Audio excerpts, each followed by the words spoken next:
Hey, this is John with Higher Ground Gardens.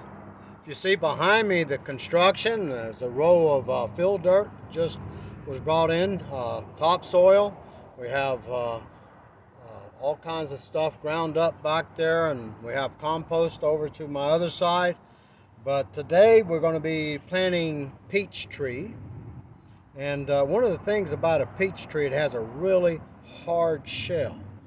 And while I was making that other film just a moment ago with Jan, I had such a difficult time breaking open those small cherry tree, so I had to like beat on the shell of the peach tree, and it was a really good peach that I ate earlier last spring, and so I dried it out, and I put it in the freezer for a long period of time, and I took it out, and I just broke it open, and inside that peach tree, that peach hard shell, was this beautiful little seed. If you see it in the palm of my hand, and oh, good catch.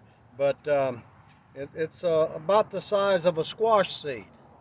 And so a lot of times people think that they can take a solid peach seed that's in the shell and take it out and bury it in the ground and a peach tree will come up. And sometimes it does happen, but most of the time the squirrels find it and they get this seed out of it.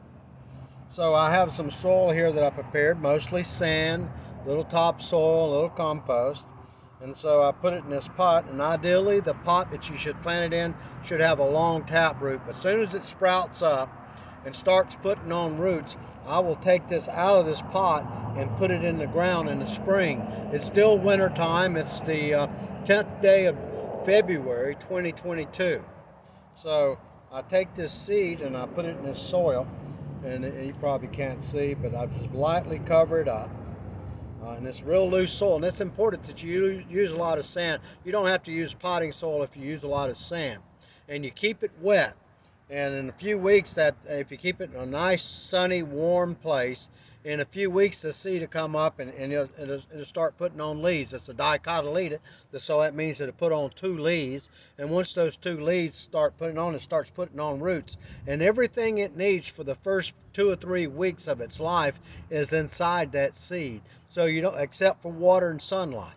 And that's the only thing you really have to worry about giving it to it. And then within a few weeks after it sprouts up, you just turn it upside down, take it out of the pot, and already have a hole in the ground, and put fertilizer as deep as you can. Good topsoil and fertilizer way down in the soil where that tap root will go to it, and it'll have a lot of nutrients for years to come. And then after you dig that hole to put it in, you want to cover it up with compost.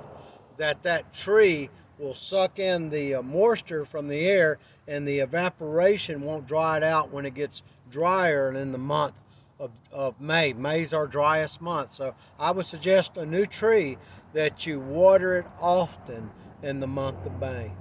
May is last year was unusual. We had rain most every day in May, but generally the whole month of May, corn doesn't make it, because unless you have it up far enough that it has shade cover and the evaporation doesn't be so severely it kills the corn. So that is a peach tree. Thank you and have a wonderful day.